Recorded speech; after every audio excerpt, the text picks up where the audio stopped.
Hello dear students. Now in this video we are going to see how to calculate break-even lease rentals. Now this is for the lessor because he is going to charge the lease rentals for the lessee. So how much is the minimum lease rental that the lessor should charge is what we are going to calculate. So break even is no profit, no loss. So this is the level at which, that is the minimum level at which a lessor should charge his lease rentals. So how do we calculate this?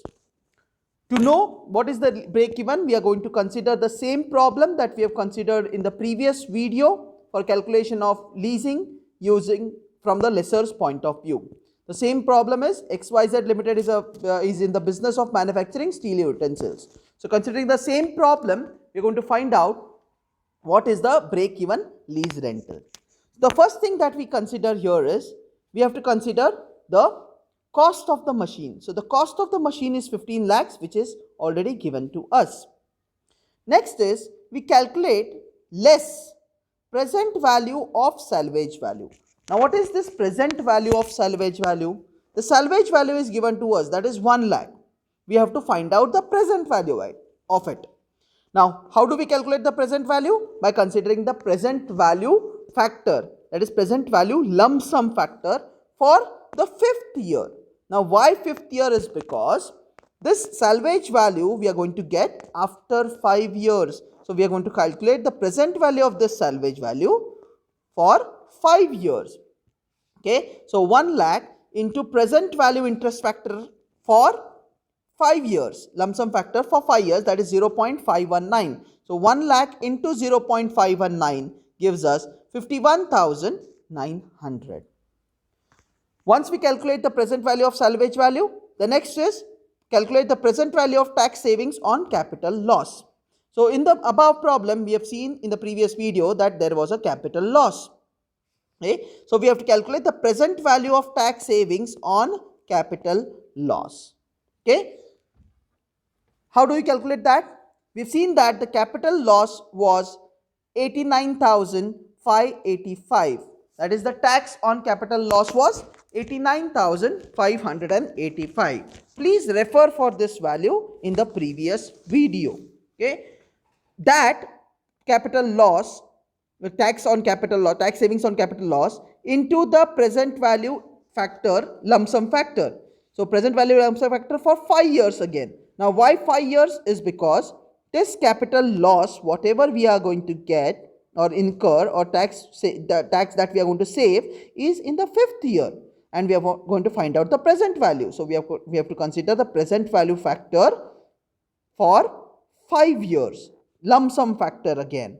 Okay, so 89,585 minus 0.519 gives us 46,495. So this is how we calculate tax savings on salvage value as well as tax savings on capital loss. That is the present value of salvage value and present value of tax savings on capital loss. After that, we have to calculate the present value of tax shield on depreciation. Now this is a bit new concept for you. Let us understand what this is. Okay. Now whenever we charge depreciation, okay, we save tax. Okay. So that tax savings is what we need to calculate. That is called as tax shield. So what is the tax shield? How do we calculate that? Take the depreciations for each year. That is 3,75,000, 2,81,250, 2,10,937, 1,58,203 and 1,18,562.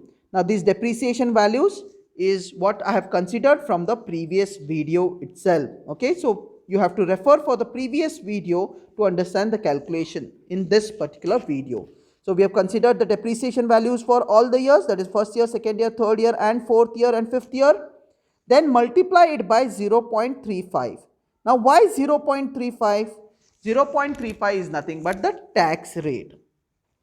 Understand students, we are not calculating after tax. We are calculating the tax shield. So we have to just multiply it by T, that is 0.35 into the present value factor.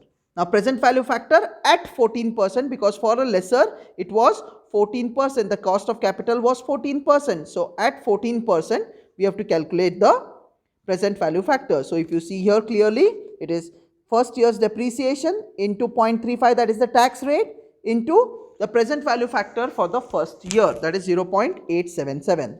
Second year depreciation into 0.35, which is constant for all the years, into 0.769, that is the present value factor for second year. Similarly, third year, 2,10,937 into 0.35 into 0.675. Then fourth year, 1,58,203 into 0.35 into 0.592. And similarly, in the last year, 1,18,562 into 0.35 into 0.519. So once you do this calculation, you get 1,15,106, 75,698, 49,834, 32,780 and 21,537. So these are the tax shield, present value of tax shield on depreciation for the respective years. Then take a total of that.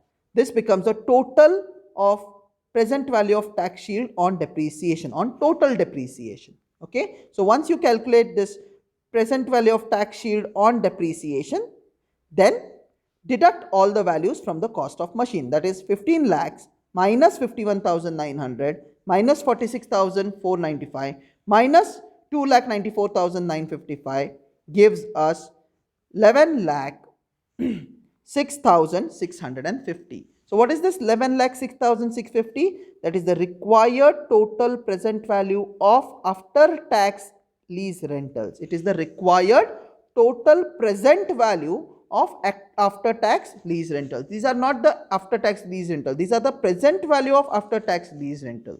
Okay. So once we calculate this, the next step is take the present value interest factor annuity now. You have to consider present value interest factor annuity for 5 years at 14%. That 14% is because the cost of capital is 14%. So you have to consider the present value interest factor annuity. I am stressing on the word annuity over here. Okay. So you have to consider the annuity table. See the present value factors for annuity table at 14% for 5 years. The annuity factor comes to 3.433. Okay, you have to see the present value interest factor annuity table, 14% for 5 years. The annuity factor comes to 3.433. So 11 lakh 6,650 divided by 3.433 gives us 3,22,357. Okay, so your lease rentals after tax would be 3,22,357. Now, how did we get that? That is 11 lakh 6,650 divided by the present value interest factor annuity for 14% at 5 years is 3.433. So 11 lakh 6,650 divided by 3.433 gives us 3,22,357. Now what is this 3,22,357? That is after tax lease rentals.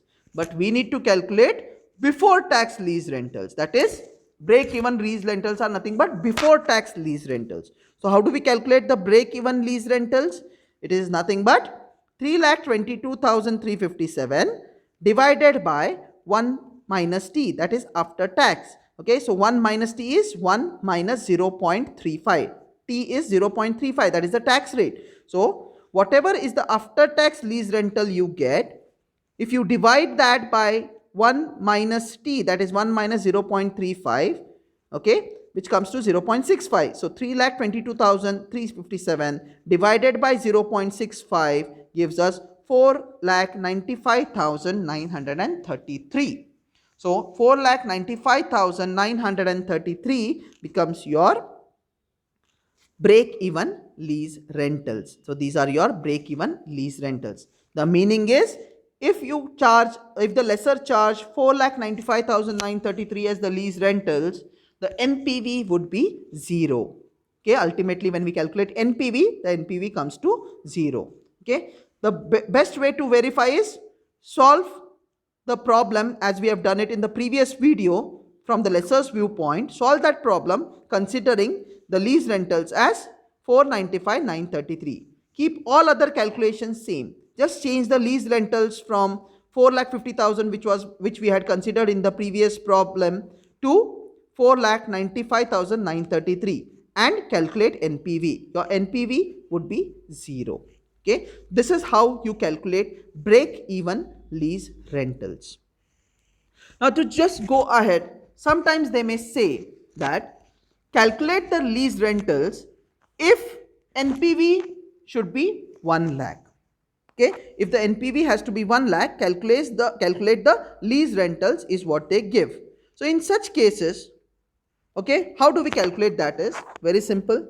Okay, we have already said that the required lease rentals after tax is 11,06,650. And what is the NPV that you want? You want 1 lakh. So how do you do this is 11,06,650 plus 1 lakh.